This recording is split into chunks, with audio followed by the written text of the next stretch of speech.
Hi everyone, welcome to another episode of Fabric Developer. It's been a little while since we did one, actually. So very And good it's to all have my fault, MJ. why? It's all my fault, why? I would So I wouldn't I'm say it's taking the your blame. wouldn't say it's your fault. I wouldn't go that far, but you have been extremely busy, MJ. And so you've been traveling a little bit. You've been delivering, A lots of little bit. trainings, yeah, and trying to balance that with your kind of normal work and family duties as well. It's been a very big challenge. Um, how about we start from you telling us what you've been doing in the past few weeks?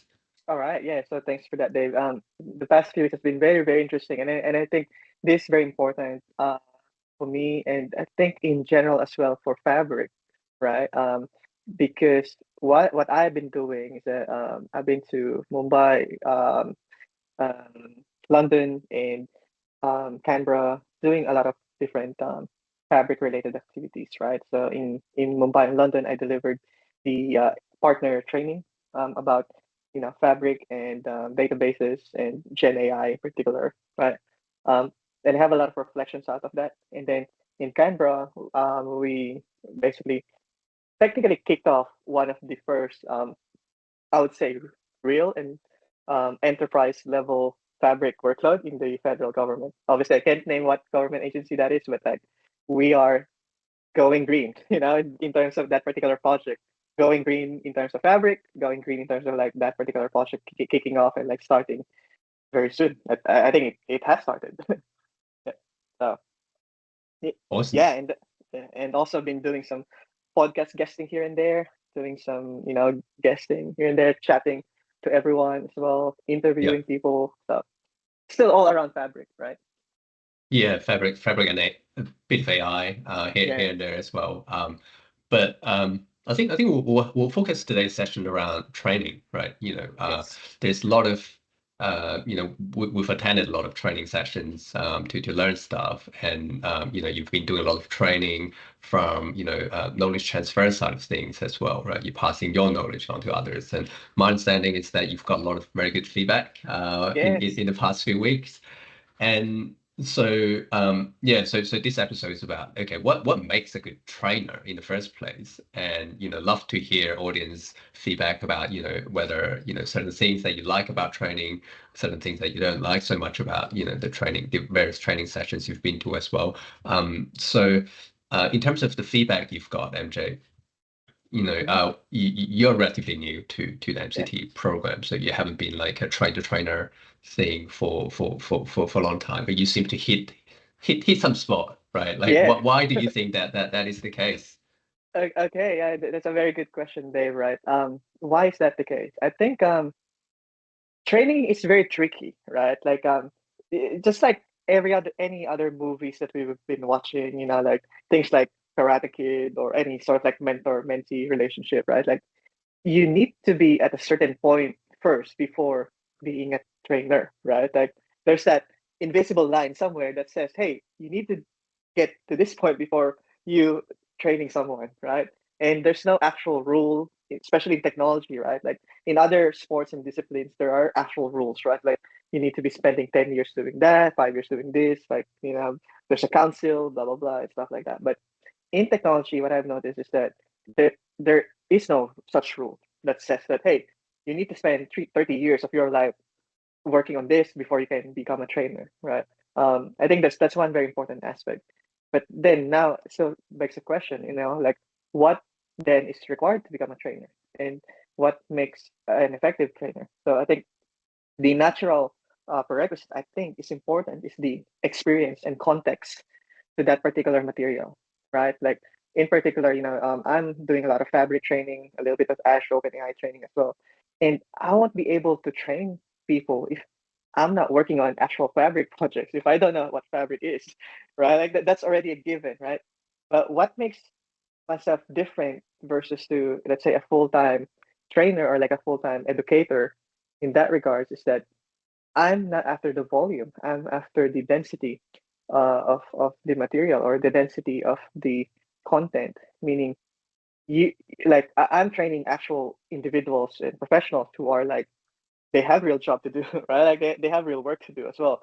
And like that's why every hour is very important versus like, hey, you are attending a particular, let's say, university or program for 3 years, 4 years, right? Like I don't have that time allocated for me. So that means that I need to make sure that the 4 hours that they're in for the next 2 or 3 days, they get the most out of the content, right? So, and I think I'm valuing that time because that is a time that they've lent onto me. That there's that pressure that hey, I need to deliver. That I need to make sure it's worth their time. I don't want myself to be the same as just watching a couple of YouTube tutorials or like, hey, why don't you just read the documentation in Microsoft Learn, right?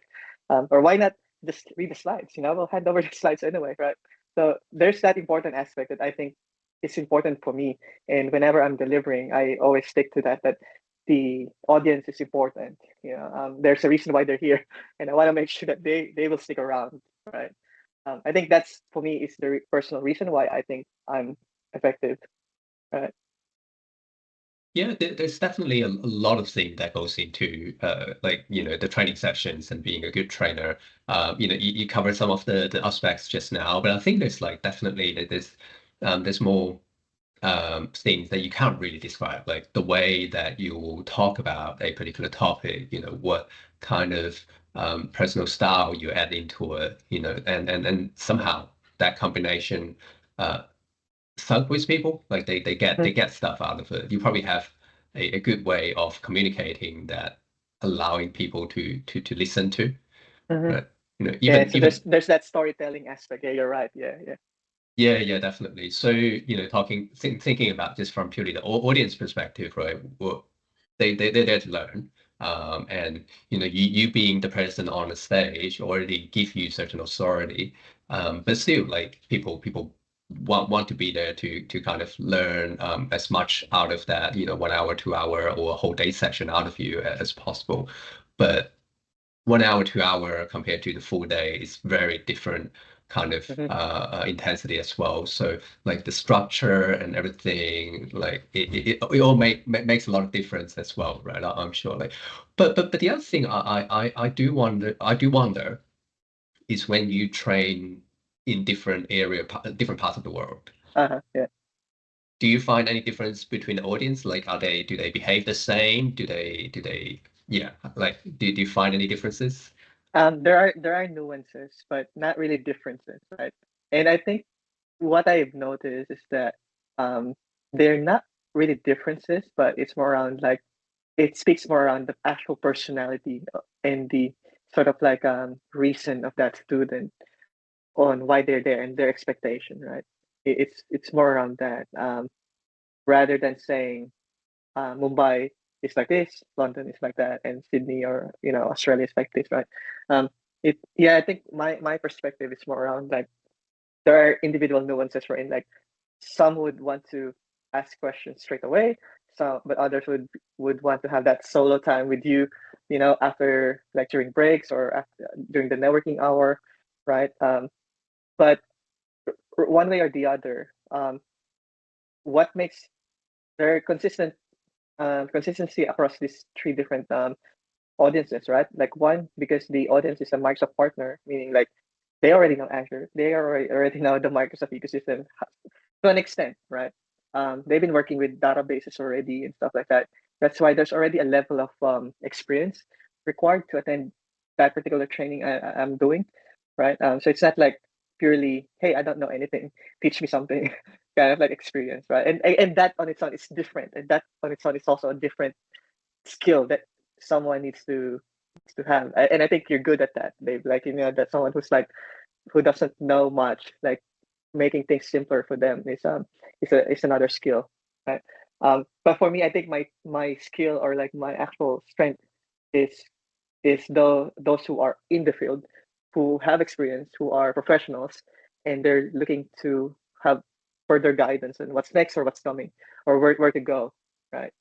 So, and that makes my particular training also niche. So I think I'm meant to be a trainer for 7,000 people, not 7 million people. So if that makes sense.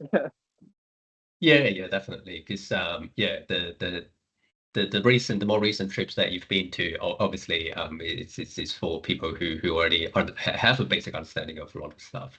And yeah, you're quite right. Like while we kind of work on our training course coming up, there's certain things that we probably need to be aware of. There's a lot of things we probably assume that people would know, but Yeah, like our audience may not have a lot of context, so we probably need to be careful. exactly. Like for example, when I'm joking about SQL Server Management Studio being the immortal tool, like people laugh because they know they know SQL Server Management Studio, right? And they know that it's been there for a very long time and it's still here. But for someone who's like beginner who doesn't know the history, you won't get that joke, right? Like you wouldn't find that relevant at all. What's SQL Server Management Studio in the first place? Right. Yeah, definitely. So So I guess maybe my question for you, Dave, is like maybe because of that, like for you personally, let's say you don't know Fabric, like let's say just time travel back decades before, and like you're new to technology, and you are going to learn about Fabric or this particular topic, BI, AI, and all those stuff. How would you do that? And like, what's an effective form of training for you? it's a difficult question because it's hard. Once you know something, it's hard to pretend you don't know and think in terms of someone who doesn't know. Because yeah, it's hard. It But interesting enough, so I do a bit of mentoring as well. So I have a quarterly mentorship program. So as part of that, it kind of allows me to kind of talk to people who are, some of them recently entered into, just graduated, and some of them has been in the field for a bit longer, looking at transition. I do get a feeling that there's a lot of myths out there that they like. I was talking to someone recently, and they think data science is really cool. They have this concept about how data science, why it is better than data engineering or data analyst. We've all heard that kind of story, but until you start working on it in the field, like you don't really know. Like, somebody can say, oh, data engineering is so much better than data science, but that's never quite the case, right? You work together, you work on different part of the problem, and then you collaborate. But there's a lot of things that people think they know, but it's not true.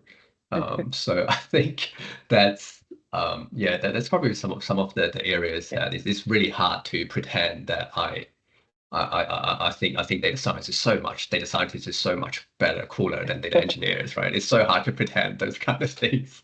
Yeah. But when like for example, if someone who is trying to pick a uni degree, should the person focus more on data science or data engineer, then they might fall into some of the traps. It's like, oh, and also for someone who's trying to transition, like, oh, should I pick Fabric? Should I pick, something Something else, right? Databricks So or yeah.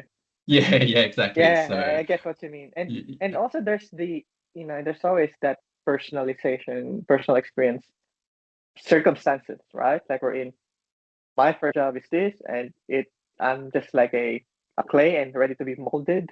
And whatever happens, oh, okay, that guy is using Power BI.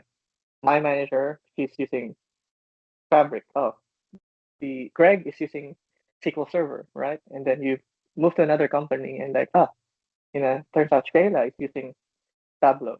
Yeah, this and that, right? There's always those things that are just like specific to your experience and as you go along to that to that journey here.